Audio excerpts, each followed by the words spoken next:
I am Sahrish और आज हम कर रहे हैं exercise question related to Boyle's law topic 3.2.1, 3.2.2 and 3.2.3 जो कि रिलेटेड होगा आपके बॉयल्स लॉ से।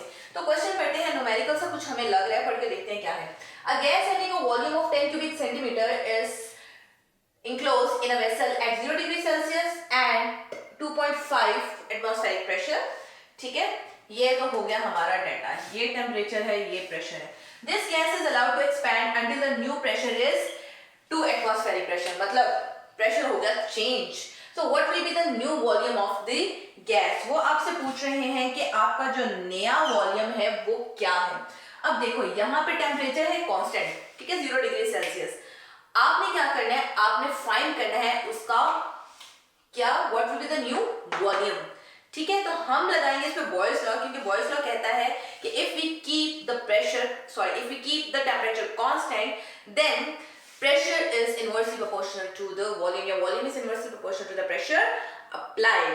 तो हम यहाँ पे यही चीजें लगाते हैं। हम कहते हैं हमारा जो टेम्परेचर है टेम्परेचर इज 0 डिग्री सेल्सियस, और केमिस्ट्री में आप कोशिश करें कि आप केल्विन में कन्वर्ट करें, क्योंकि केमिस्ट्री का जो स्टैंडर्ड यूनिट है वो है केल्विन। तो जब आप इसको केल्विन में कन्वर्ट करोगे आएगा 273 केल्विन। उसके बाद आप मेंशन करोगे आपका ये क्या है, प्रेशर या आपका वॉल्यूम नंबर 1 या प्रेशर नंबर 1।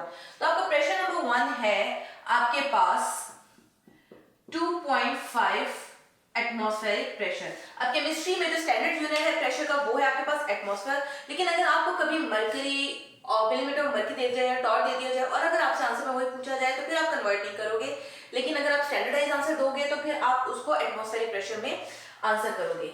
अगला हमारे पास डेटा है कि हमारे पास जो V1 है इस प्रेशर का वॉल्यूम वो कितना है, वो है आपके पास 10 क्यूबिक डेसीमीटर।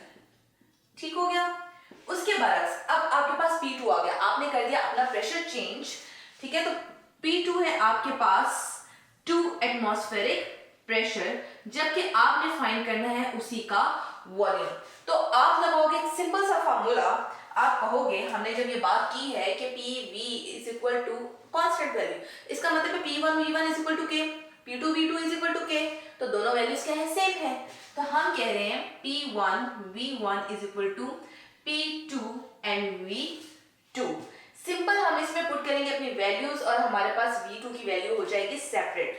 तो आप क्या करते हो, P1 की आपके पास वैल्यू है 2.5, V1 की वैल्यू है आपके पास 10, ठीक है। P2 की वैल्यू है आपके पास 2 इंटू V2। अगर 2 एक साइड पे मल्टीप्लाई हो रहा हो तो दूसरी साइड पे जाके क्या होता है, डिवाइड।